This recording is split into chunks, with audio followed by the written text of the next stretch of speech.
Okay, so I have been playing this game for around 2 months now in the Korean server, right? And it's finally launching global.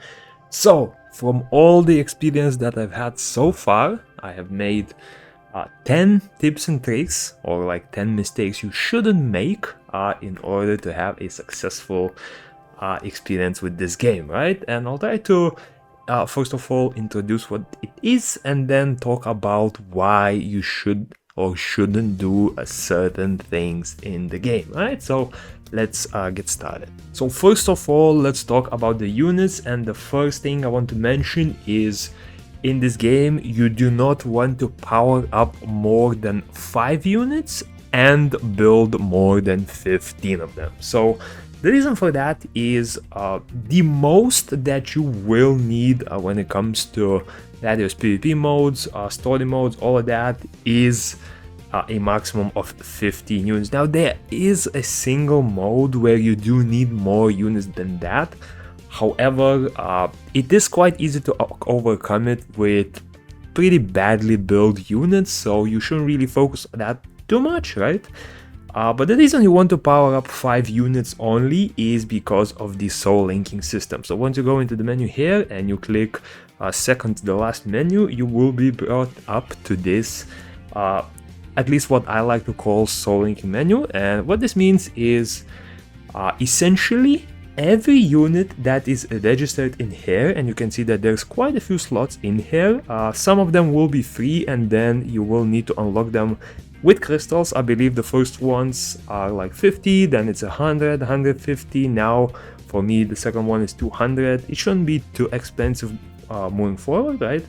But what you can do here is select any unit that you want, and let's say I'll do this one. I already have a copy of this one, but yeah, I selected this one, and as you can see it was a level 1 unit at first, and now it is a level 170 unit, because what happens is the game takes the highest level of your top 5 units, and for any unit that is added to this menu on the right, it will level up all of your units automatically to the lowest units level of the 5 that you see around the circle right here. So as you can see, I have 4 of my units at level 180, this unit is at level 170, and all of the units will go to level 170. Once this unit goes to 180, right, all of the units will be 180, which means that all of the soul link units in here will also be level 180. And even then, keep in mind that even if you do not have all your units, for example, I'll take just a random SSR, right? Let me quickly find one. For example, this one. You can see that without any evolution, her level cap is 100. However, when you are linking a unit with the soul connection, it will overcome the level cap, and you can see the level right now is level 170 out of 100. So you are able to level up your units without wasting materials on it, right? And now the reason why you want to build only 15 units, and what I mean by build is you power up 5 units, you connect at least another 10, and that will be enough, right? And the reason I want to build 15 of them is, first of all, some of these story missions, majority of them, especially early on, will require only 1 team. However, there will be occasional stages which you need 2 teams, I believe. Yeah, no, this one is actually 3. So there will be stages where you need 2 teams. And as you move forward, I think towards like Act 20 or something like that, you will start to need 3 teams in occasional stages as well, right? And there's also one PvP mode where you do need to build 3 teams in order to participate in it. Now for my second tip, it will be sort of tied into the first one as well, right? And that has to do with skill ups. So if you are only building 5 units, right, and I'm talking about a perspective of a free-to-play player, right, if you are only building 5 units, this one will not be too important for you. And for example, I am that person who is building 5 units, and I have neglected my second team, which has caused me to hold the progress a bit, right, because I needed to use a lot of time and a lot of friend reps in order to clear the main story. I wouldn't be able to clear that much main story with just the 5 units that I have, right? But what happens is, if you are building 5 units, do not worry too much about the skill up issue that I'm gonna mention right here, right? Because you will have enough materials to level up majority of the skills of those 5 units. However, if you're building 10 or even 15 units for other contents, for example, where you need 2 teams, 3 teams, you're making serious 3-team PvP teams, right? You do want to be paying attention to this, and that is leveling up the correct skills. So when it comes to units, you are able to level up 4 of the skills, right? The 5th one only unlocks and powers up based on the plugin that is installed, right? But for powering up, you are able to power up their ultimate, their active skill, their second active skill, and their passive. However, whenever I choose any of the units that doesn't have the powered up, right? What I want to pay attention, first of all, is active skill 1 and active skill 2 are not even unlocked on a new unit, right? So what you want to be doing if you plan on using this unit is, first of all, unlock active skill 1 and active skill 2, right? So that they're at least level 1. However, do not power them up further before upgrading your ultimate as well as your passive, because majority of the stats will be coming from your ultimate ability as well as your passive ability. Whereas the active abilities, like, they're nice bonuses, but they will usually not be the deciding factor in the game. And if you are building multiple units, you do want to be spreading out those upgrades towards the ultimates as well as passive, and only later on try to upgrade active skill 1 and active skill 2. So unlock them, but try to put more focus when it comes to skill ups on your ultimate as well as your passive abilities. Now the third tip will be regarding materials that you use to upgrade your units. So you will need to upgrade the tier of your units, at least the first 5, if you want to, first of all, increase the level cap, because each upgrade up until LR rank will increase the level cap that you can power up your units, right? But it will also keep unlocking new skills, so you do eventually want to upgrade not just your main usage teams, but you will want to upgrade all of the units. And because of that, when it comes to powering up your units, here's a little breakdown of how it works out. So first of all, the default, like, lucky summon, the SSR summon, will be this one, right? These are essentially like the lower tier summons. And these will mainly be your fodder units, right? You do not want to be building any SR units as units that you actually use in fights, because trust me, their skills are tiers below any other random SSR unit that you can summon, right? But you'll see that when it comes to powering up, you will need 2 types of different material, right? So first of all, you may need an exact copy of that unit in order to go by rank, right? So for example, to power up from SSR to SSR1, you do need an extra copy of that same exact unit. But there will be times where you will need any unit from the same element. So for example, I don't know the exact name of the element, let's call it pink, right? So you will need 2 SSR1 units of pink element. It does not matter what unit it is, and this is where you will want to be using those SR summons, right? So what you want to do is you will summon a bunch of SR units. Trust me, you'll have plenty. They have like a 50% summon rate. And once you summon those, you will want to keep upgrading them to SSR1 and eventually use those SSR1s to power up your original SSR units to a UR rank. And the cycle really continues, right? Once you're UR, you will need an SSR1 of the same exact dupe, and then you will want to upgrade your pink fodder units to UR1 in order to go to MR, and once again from MR to MR1. After that, it's just the same dupes, right? So essentially, do not feed any of your 5-star or like premium SSR units, because first of all, you never know which units you will end up using, and second of all, there is this menu where you can see that there are certain combinations, right? For example, this combination will require you to power up all 3 of these units to, for example, a higher rank, right? And this counts as like SSR, SSR1, UR, UR1, and based on those, you will be getting rewards. As you can see, level 2 unlocks once you have SSR, level 3 unlocks once you have UR on all 3 of these units. So for example, I have UR on this, I have UR on this. Unfortunately, I only have SSR on this, but if I powered up this to UR, I would unlock level 3, and these bonuses are universal. These are not bonuses that only apply to these 3 units. These are universal bonuses, and you can see all of them right here. I have currently unlocked 49 out of 164, and they're giving me, I believe this is attack, defense, and HP. And these bonuses will stack up eventually, right? Especially as you unlock those higher ranks. So you do eventually want to power up your units, all of the SSR units, to at least like UR ranks in order to get these bonuses. And next up, I will be talking about the Academy bonuses that you can get on every unit, right? And why you need to pre-plan them in advance, even starting with the first one, right?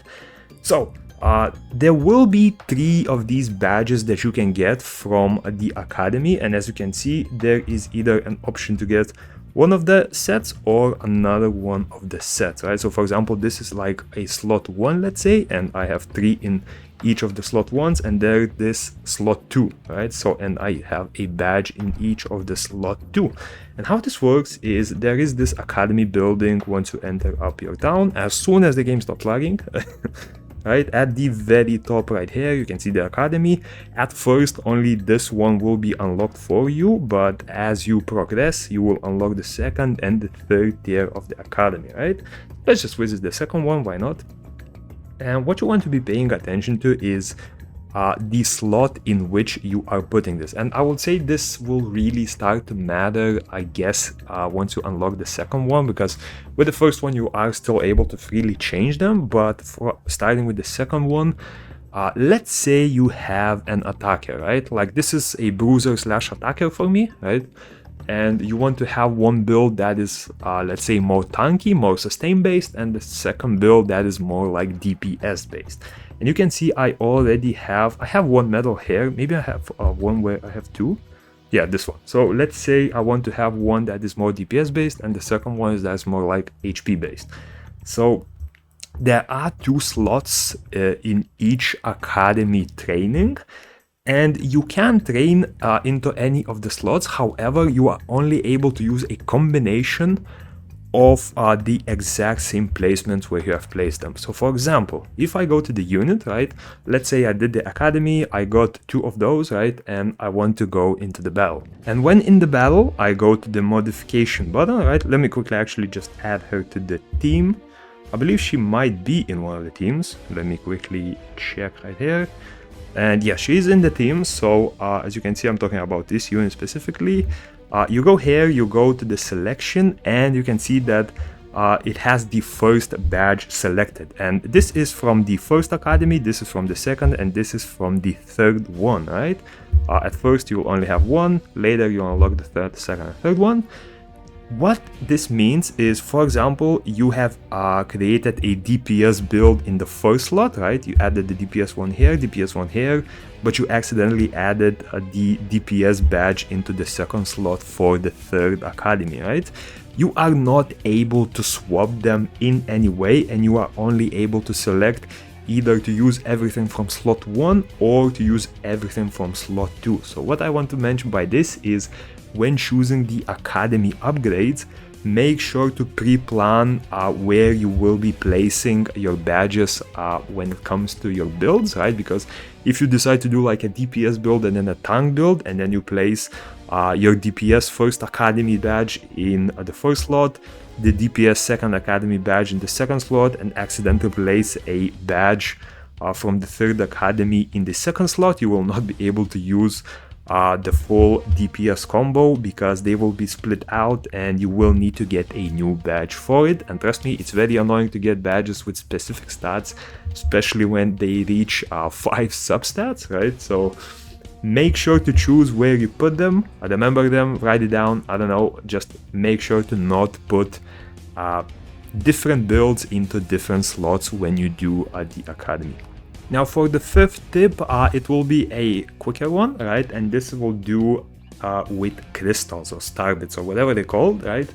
I know it is tempting to spend them on various items, right? But these are the 3 items that you have to spend it as a like complete priority before you do any summons or anything like that, right? So the first and the most important thing is you go to your city and you click on the building in the top left position right here. You have to upgrade every single thing here because the boosts you get from here are massive. They are super cheap and they grant you stuff like increased loot from stages. They will give you the ability to do 1 free summon per day on 2 of the banners.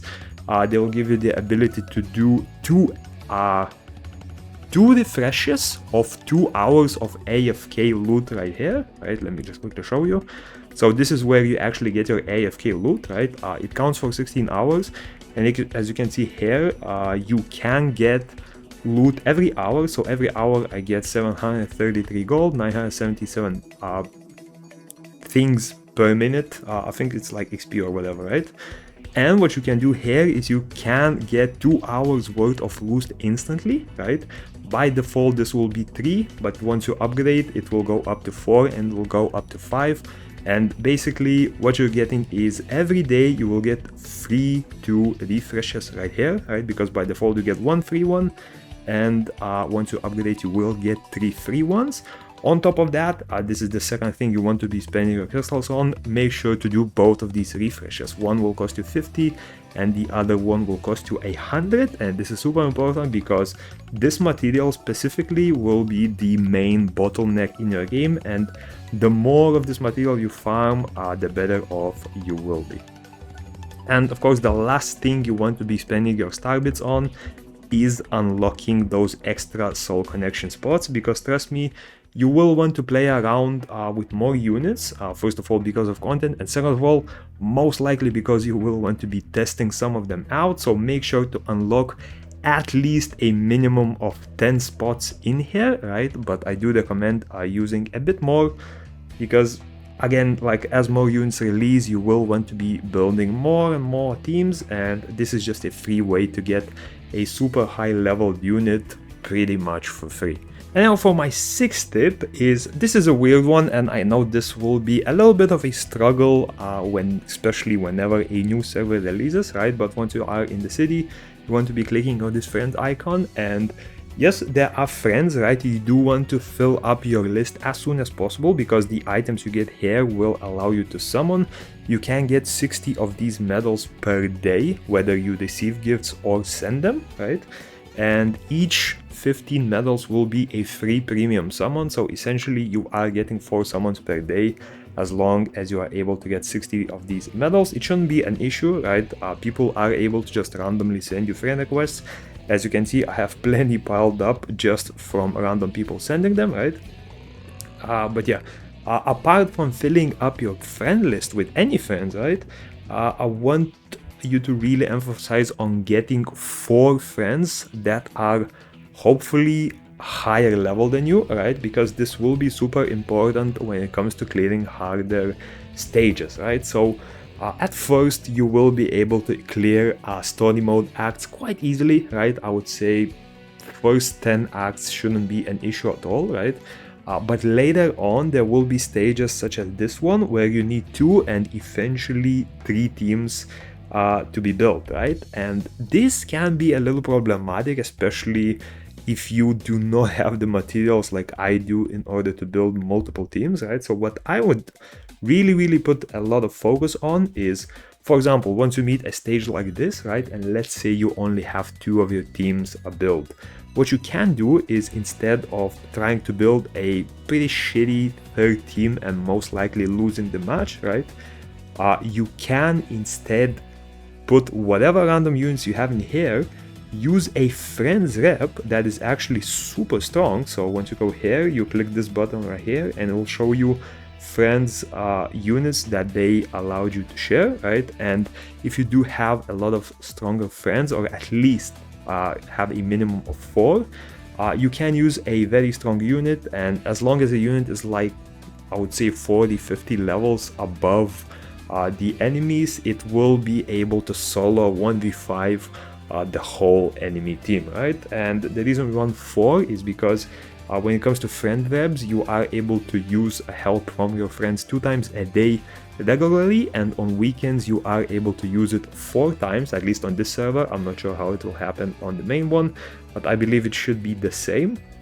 So yeah, you really want to be using those friend webs whenever you are stuck in your main story. It doesn't have to be just the main story, you are able to use it in other modes as well. For example, there is a tower where you can climb, right? And eventually, if you do get stuck in there, you can use it right here. I haven't used it in the tower myself. I tried to climb that just with my units, but you can use it in modes like this as well. So yeah, fill up your friends list, but make sure that you have at least 4 people who do have strong friend units. Now for the 7th tip, this will be a quicker one as well, and this has to do with the materials that you get, right? So when it comes to powering up your units, there are 3 main materials you need, right? There is the gold, there is the XP materials, as well as the breakthrough materials, right? So XP and gold you need for every level, and the breakthrough materials you will need every 10 levels whenever your current level has a 0 at the end, so like 180, 170, 160, and so on and so on, right? What you will see in the beginning of the game is that you have plenty of these materials, you have plenty of gold. However, you really struggle with XP, but do not worry, this struggle will last like a few days at max, and later on the breakthrough materials will be the main bottleneck. As you can see right here, I'm only powering my 5 units, whereas the rest are soul connected, right? And you can see that every single unit is either level 170 or 180, because I have millions of XP, I have millions of gold. However, breakthrough materials is the main bottleneck when it comes to powering up your units, probably like a week or more after you have started. So try to get as many breakthrough materials from various sources, right? Try to make sure to daily check the shop to make sure that you do not have any in there. And eventually, especially from story mode, and this is the mistake that I've made, I accidentally picked XP from here. You will get these boxes where you are able to select one of the materials to get, either gold, XP, or breakthrough materials. I know I made a mistake and I selected XP a lot from these. Make sure to select breakthrough materials every time, otherwise you will be stuck for quite a long time when it comes to powering up your units. Next up, for the 8th tip, it has to do with summons and how you want to be saving for summons, right? So in this game, there are 5 main elements. There's the pink, blue, and green ones. Again, I'm using colors, I don't know the names, right? Pink, blue, and green ones, those are like the regular elements, and there's also light and dark elements, which are more of a rare unit, exclusive units. They have stronger buffs and all of that, right? And the main thing you want to be noting with these is there will be banners, most likely, right? Because there was the same thing in Korea before, so I do hope the banners come out in this way in global. And there will be banners where a unit that is released is like of a regular element, right? And then there will be banners where a unit is released with a light and dark element. And what I want to mention with this is, if you notice the upgrades on my top 5 units, right? And you saw my team, my regular team is these top 4 units as well as her. And if you notice the rank of my units, right? 3 of my units are LR and LR1, one of them is MR, one of them is only SSR1, which means that I only got the original unit and 1 dupe. And what I want to mention with this is, whenever a light and dark banner comes out, right, if you have at least a little bit of plans to use that unit, for example, right now the banner is for a, I believe it is like a, it is a pink element, it is a pink element banner, right, but there is a banner where the light and dark unit will be the featured one, and it will have 1.6% chance as well. If you plan on using that unit, go hard on that banner, do not save it. The regular units you will be able to get later on. For example, this unit, right, after the rotation it will be added to the regular pool. As you can see, I believe this unit was the previous banner and it's already in the regular summon pool, so you will be able to get it later on without any issues. You don't even need to summon it from the premium banner if you do not want it. But when it comes to light and dark units, make sure to save all of your yellow tickets, all of your crystals, and this will be the main place where you want to be using them. Because otherwise, if you look at the regular banner odds, right, you can select 2 of light and dark units that you want to get increased odds on, but even then, if you look at the odds once you have those selected, each of the light and dark units will only have 0.06% odds, which is like what, 20 times lower or more. So yeah, it will be, I'm not gonna say hard, I'm gonna say pretty much impossible to get them. And over the months since the dark unit has been released, I have not received a single extra copy from this source, right? So if you do plan on using that unit, especially Frederica, I don't know, for me she has been carrying me a lot. If you do see a light and dark banner unit that you plan on using, summon not 1 but go for like at least 4, 5, 6 copies, however many you can, because it will be a struggle to power them up later on. And now for the second to last tip, it will be with this specific dungeon. So you can access it just below the study mode by clicking this button, right? And it will hold all of your special modes in here, such as PvP, tower mode, or whatever you want to call it, right?